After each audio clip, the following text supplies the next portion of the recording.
Hey, it's Karen, and welcome to the Women at Work Life Happens podcast. Today, we have a very serious topic close to my heart, being a Karen, which we'll get into in a moment. Normally, I start our podcast with music and a little background of what Marin Women at Work is all about.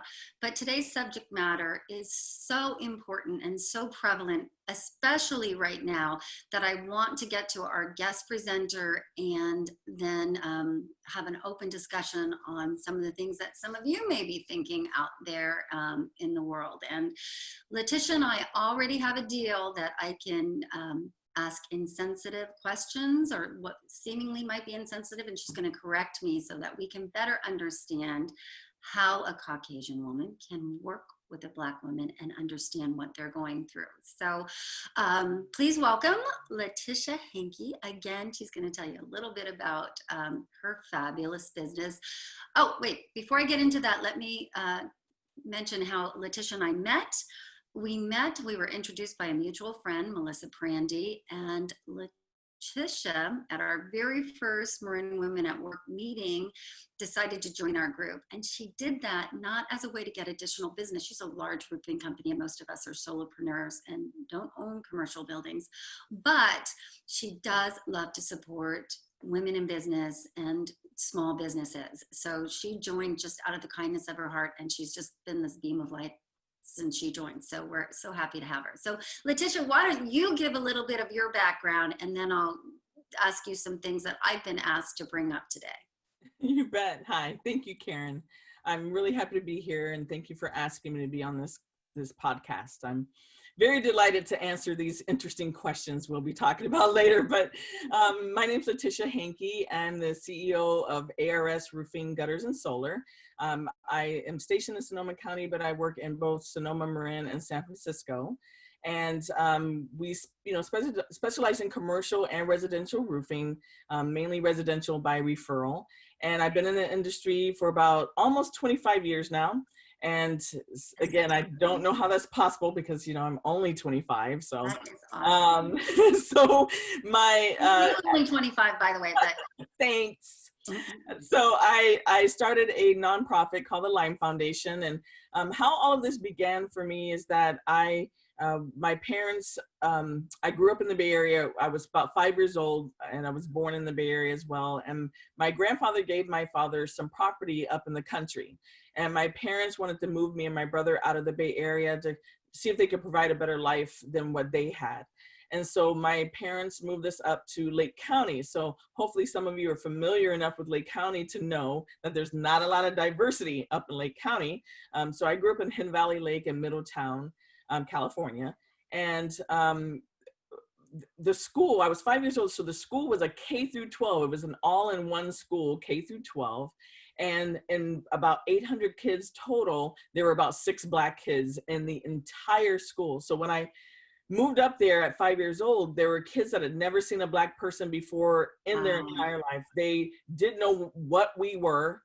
And I was bullied and mentally and physically abused for years, from about 5 years old until I was about 9 years old.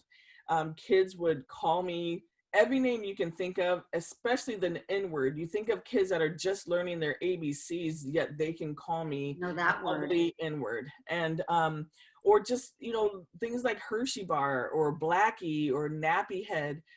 Kids would spit on me. Kids would put gum.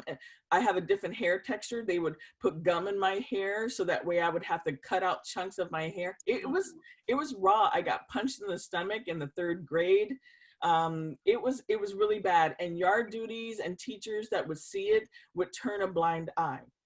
One day I would hide behind a big oak tree so that way I can actually eat my lunch. And I was about 8 years old, and one of the music teachers came over and she said, come to my classroom tomorrow at your lunch instead, which I did. And she put a trumpet in my hands and she taught me how to play the trumpet so that way the kids wouldn't bully me on the playground.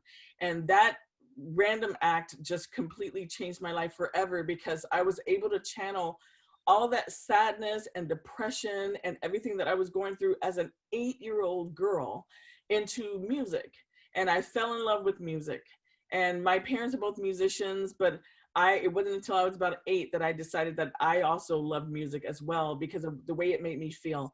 And so I started learning how to play the trumpet from about 8 to 9. And I got really good because that's pretty much all I ended up doing. And I started playing in the high school band.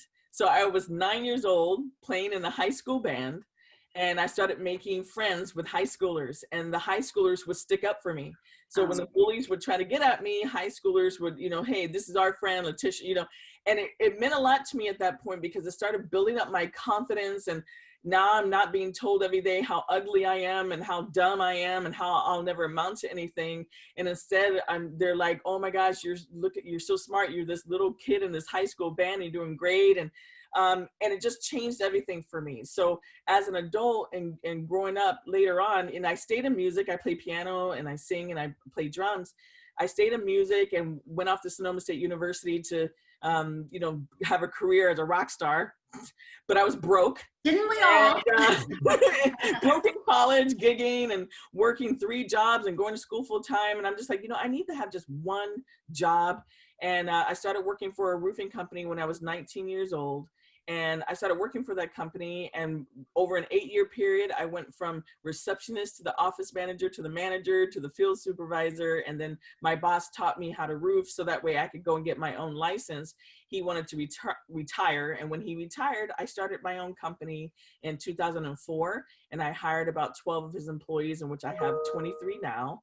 And it's been an interesting experience. And I wish I could say all that racism has ended, but as an adult in this male-dominated and white male-dominated industry, I now had to add sexism to racism and as a contractor. So now I'm a Black female contractor.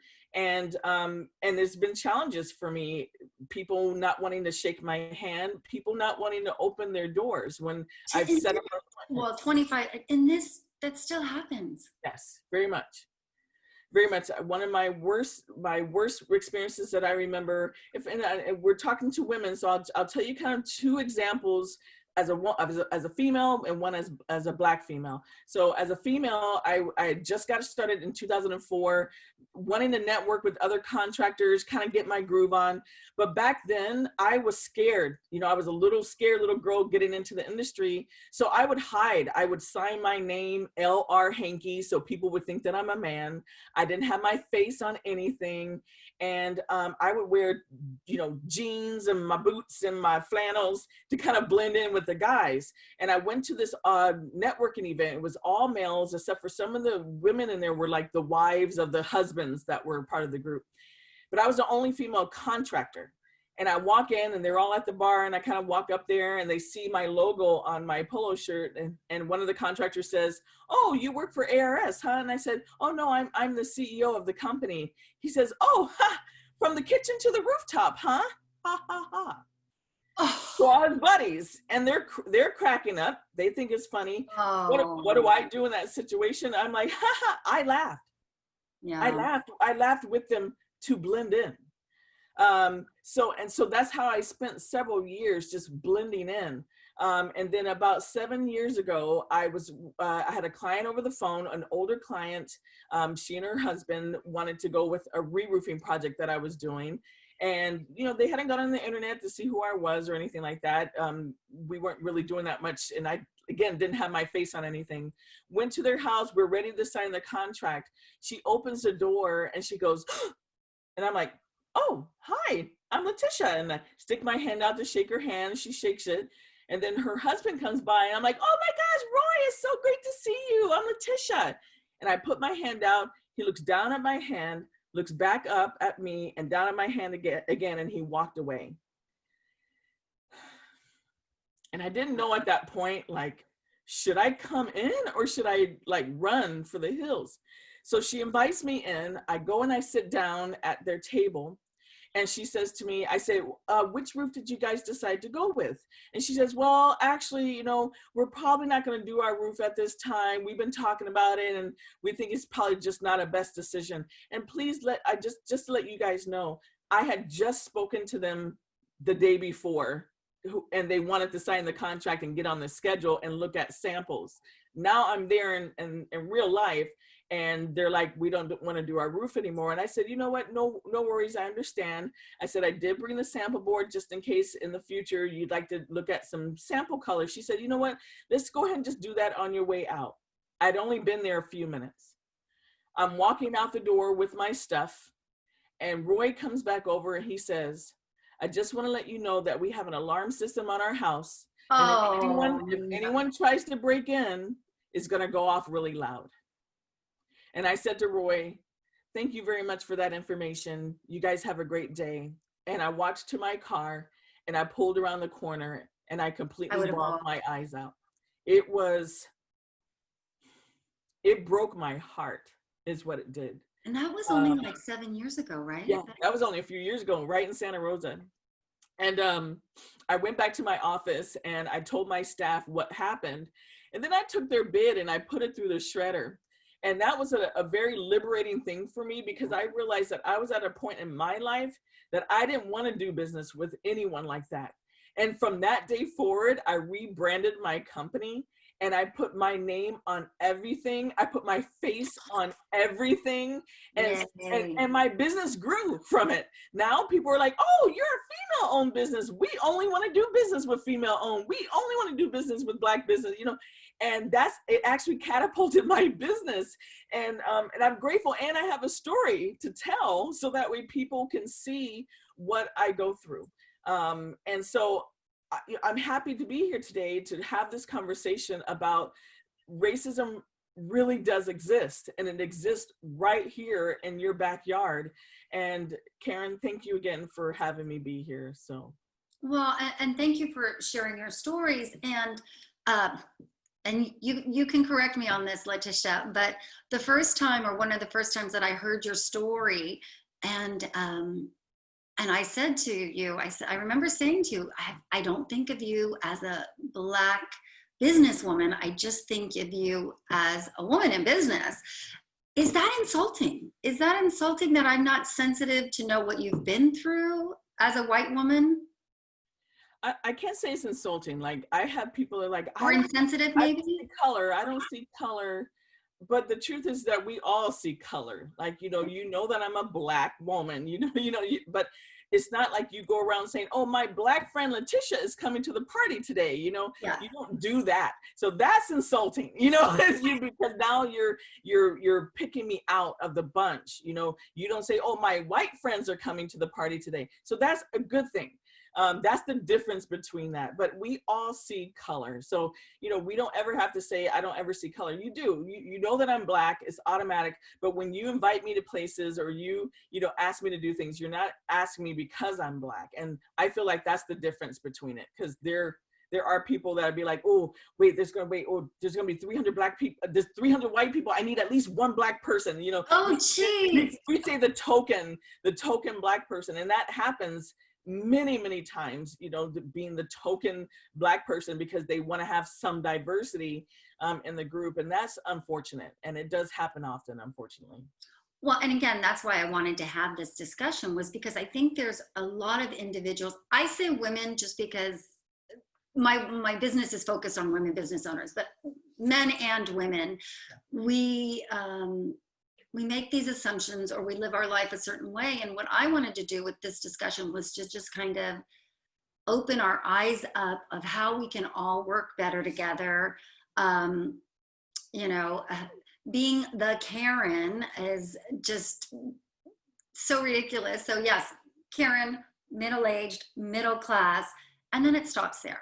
So, and I'm sure there's a lot of people out there that are like me, where they've been raised a certain way, but they want to learn more about how to work better, or to how to support the Black community. And I'm going to ask you right there, is it appropriate to say Black community, or should I be saying African American community?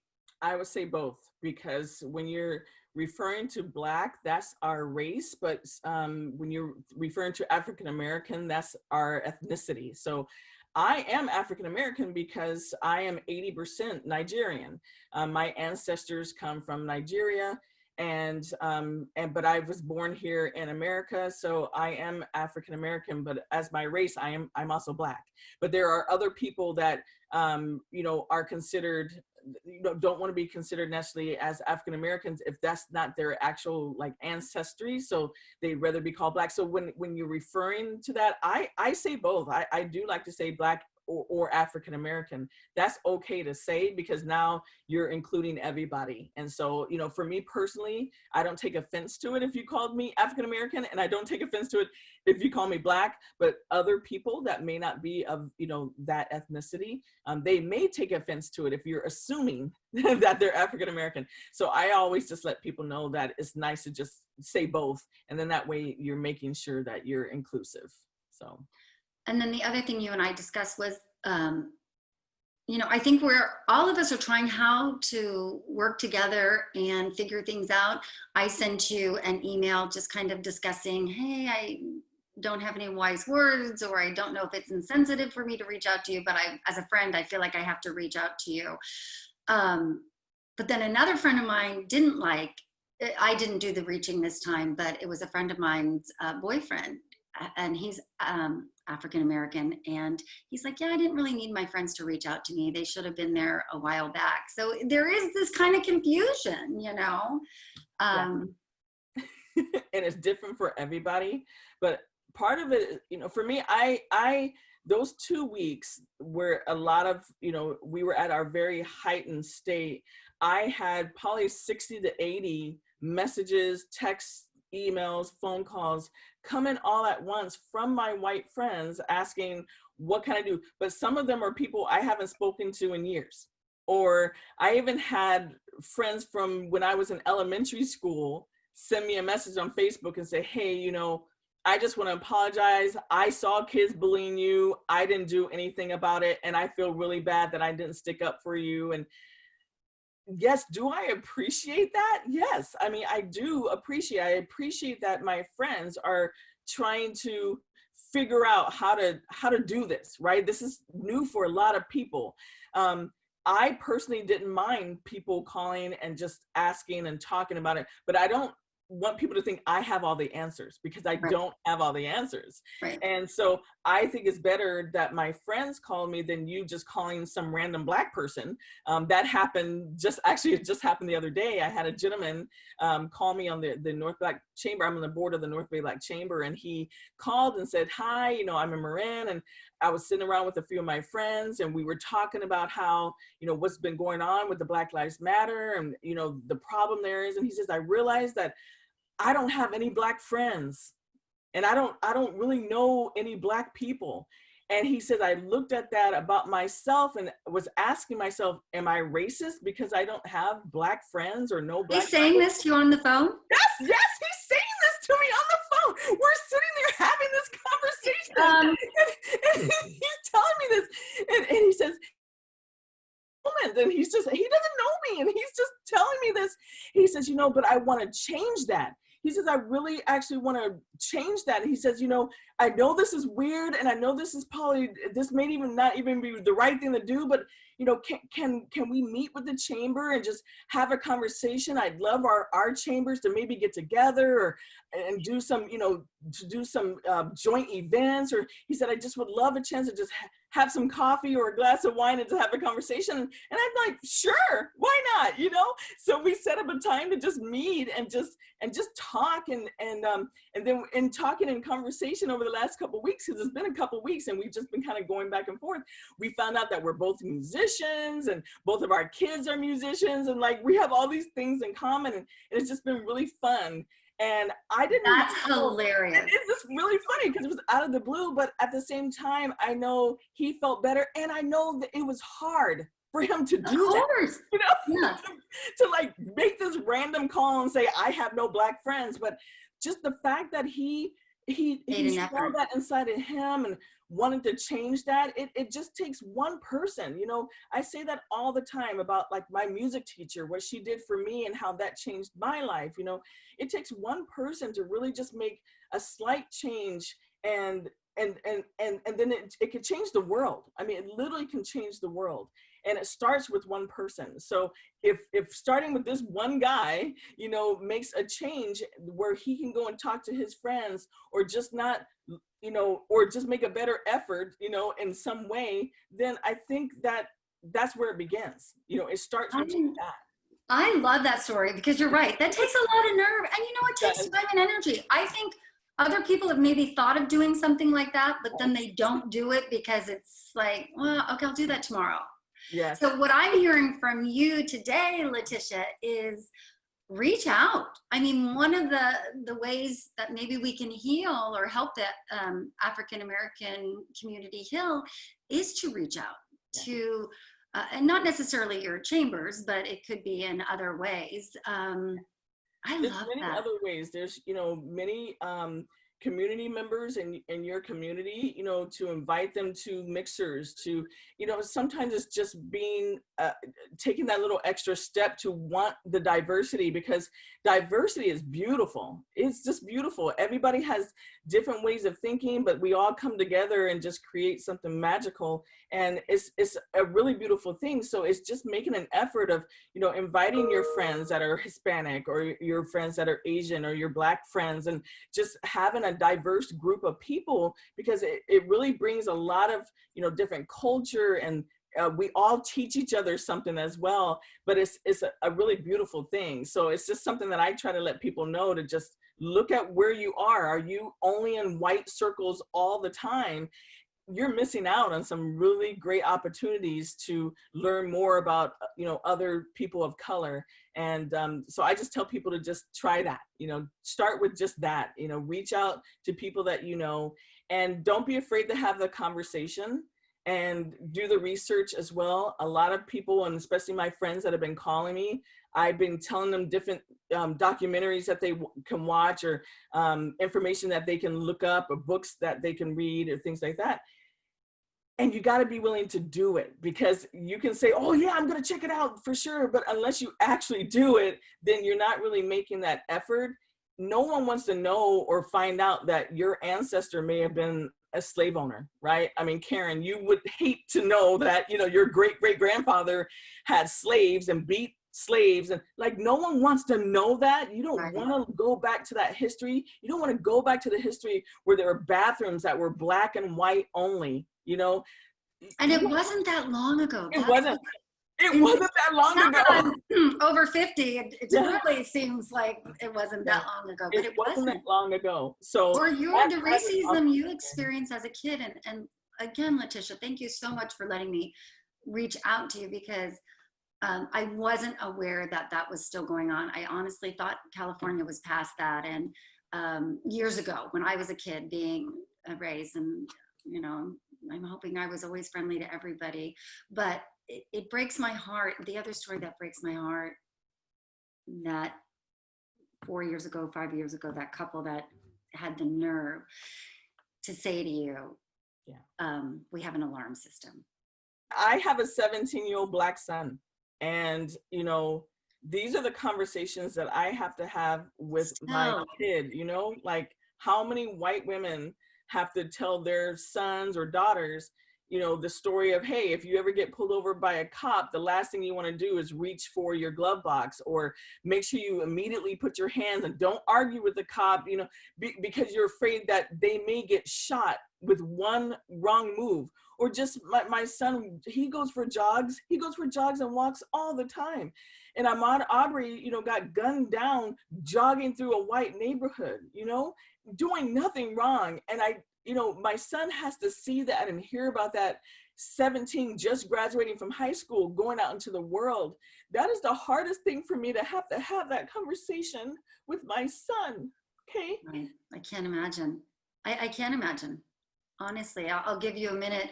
And her son just graduated from high school. He's also a musician as well. He is. He has your smile. He has the best smile. I love your Facebook posts of him. And I'm just trying to change the subject to give you a minute. Thank you. But I do want to end on a positive note, because you and I are both very upbeat, positive, supportive people, and that's why I wanted to do this. But before we do that, I want you to think about how Caucasian individuals in addition to reaching out, how we can be more supportive. And I think I told you, I saw a Facebook post and it said, for those of you that aren't posting on social media about Black Lives Matter or the Black Square, or I'm not sure that's the answer. People support the African American community in their own way, and I don't think it's going to benefit to judge somebody on how they do it. I wanted to reach out to you. I wanted to share this story, and I think I support the African community and African American community in other ways. But so I want you to help us how to do that. You're right. You know, forcing someone to, I didn't black out. I'm Black, right? I didn't black out my profile picture. I wasn't out there protesting out in the streets, but I do things like this. This is my protesting. I also stood on the Sonoma County Museum with about 17 other Black women, and we told our stories to the newspaper for Juneteenth, which is, we just had our Juneteenth celebration celebrating our Black independence. And those are the ways that I protest. There's different ways that you can protest. I post different educational things on my Facebook page. You don't have to be necessarily marching down the street or forcing people to, put things on a Facebook page. But the things that I think that Caucasian people could do would be to, there's a lot of different education that you could do. There are many documentaries to actually watch, and some of them are difficult. And I'm not gonna lie, they're difficult for me, but watch some of the documentaries so that way you can also learn a little bit about the oppression of African Americans in the Black community. That's just worth it right there. Talk to your kids. If you have young kids, older kids, talk to your kids about racism and other races. I mean, that's a conversation that could just be in the families, just saying, hey kids, and how do you bring that up? It's weird, right? But just the fact that you're bringing it up, your kids might actually teach you something. You'll be shocked. Right. Like, you'll be shocked. Well, they usually do. Yes. And that's nice. And then also, engage with the community. Like I said, in your community in Marin and Sonoma County, there are so many amazing programs going on in the Black communities. We have our chambers. Maybe invite some members to come to, there's women in business that are Black members, have them come. There's the Hispanic chambers. There's so many different diverse groups and things like that where you can have joint events or just take that extra moment to invite people and new faces and meet new people. And I think that's where it begins personally. I think that's what that's so easy. That's free. But you have to be willing to do it. Do you have a favorite book? Do you want to share one favorite book? I haven't had a book, but I watched a documentary called 13th. And I also watched a documentary on YouTube called Black Wall Street.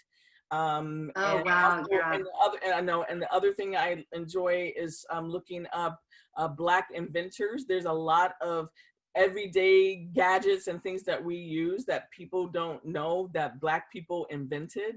And a lot of times when you read the stories, you'll see that Black people invented it, but white people stole it and made all the money from it. And it's just good for you to just look up those types of things, because if you're going to talk to your young kids or your kids, it's great to show them positive things. All you're seeing on the news is, Black people getting shot by cops and Black people killing each other in gang violence. There's so much more to the Black community than that.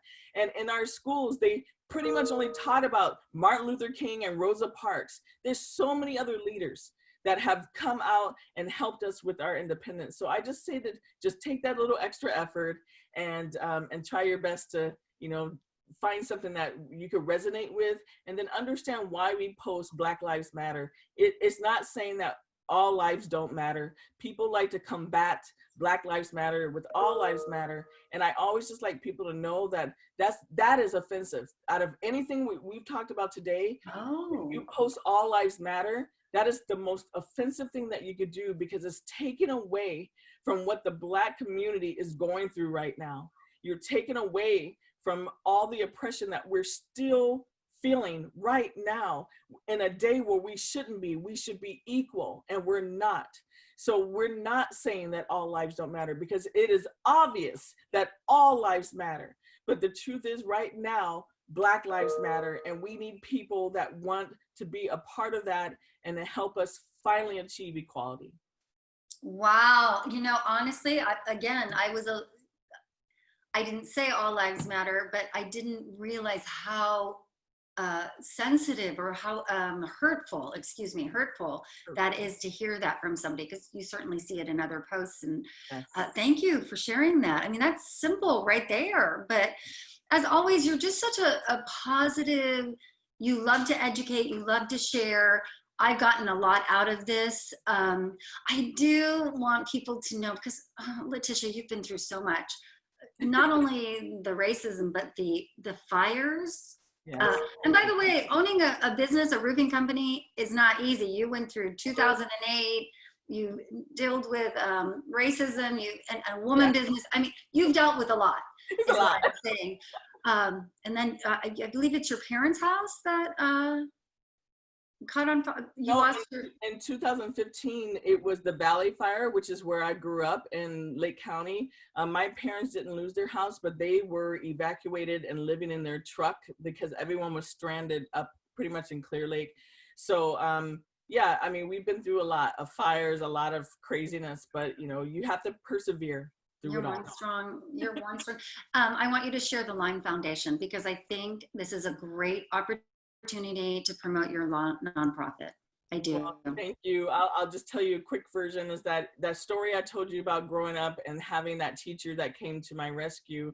I wanted to do the same. I grew up my whole life not only wanting to prove those bullies wrong, that I will amount to something, but I wanted to help other young people that have gone through that type of bullying or have had quite a bit of adversity in their lives. So I've started the Lime Foundation, which is my son's name spelled backwards. My son's name is Emil, E-M-I-L, and he is he's my life. And I wanted to help him because he was bullied when he was in the 2nd grade, and kids started calling him Lime instead of Emil. And he came to me and saying, "Mom, kids are calling me Lime at school." Now, naturally, I've been called a lot worse than Lime. But I explained to him that he needs to stick up for himself because that is bullying. So when I started Lime Foundation, I wanted it to be something dear to my heart. And one of the programs is a senior program. My parents have been ill most of my life. My mom was just diagnosed with Parkinson's. They both have cancer, heart disease, diabetes, and I wanted to help seniors be healthier. So we do right now we're not doing anything because of COVID, but we do a program where we go to different senior centers and we teach them about better nutrition and exercise. It's a 6-week program, and it helps them to get off medication, but also have more flexibility and just feel better in general. And we teach them how to eat healthier. I have an arts academy called Turner Arts Initiative, and that's the creative and performing arts program designed to be an after-school program. We have so far been able to give scholarships to young students that have gone through, like I said, these adversities, so that way they can continue their performing arts or go off to college.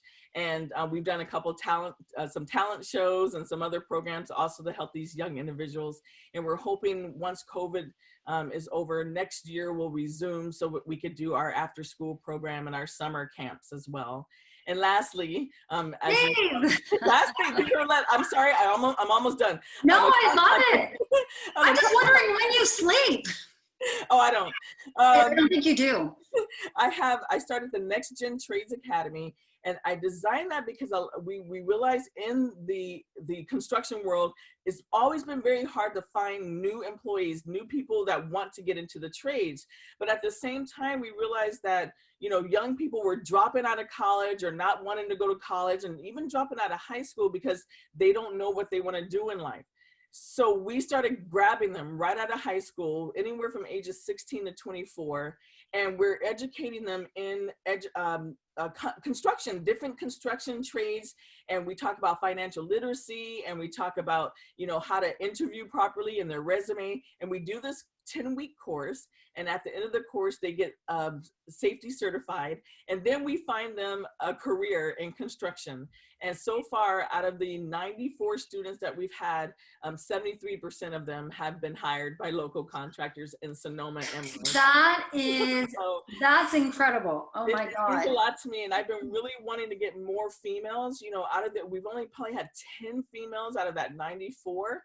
A lot of our females get very intimidated. So this summer we were going to start an all-female Next Gen Trades Academy, but we have been delayed due to COVID, but we do plan to either do it next spring or next summer, because we started doing them on Zoom. So we had a really successful Zoom class. We have 14 students in the Zoom course, and 12 of them graduated, and so far 8 of them have already been hired.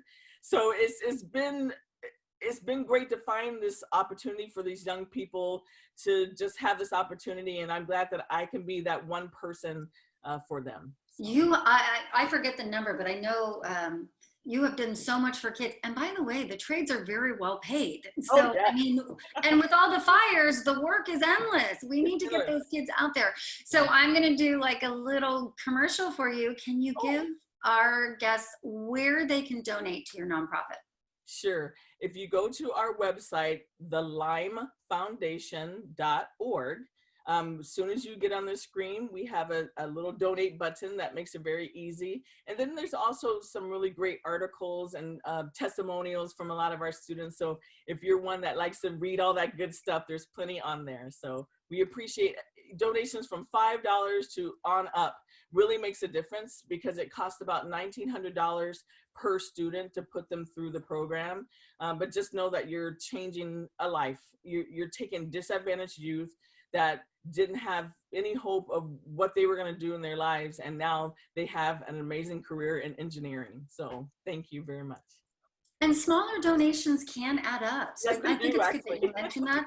So the LymeFoundation.org to make a donation, or just to check out what Letitia's doing.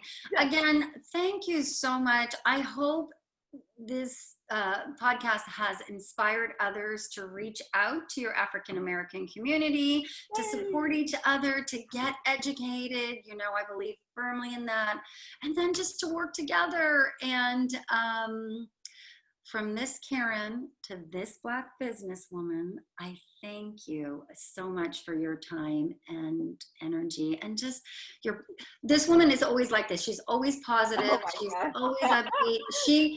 I don't bring her to my meetings because she's my Black friend. I bring her to my meetings because she's just a joy to be with and just so much fun. So I can't wait till we do French. Thank you, me too. Thank you, Letitia. Bye, everyone. All right, bye.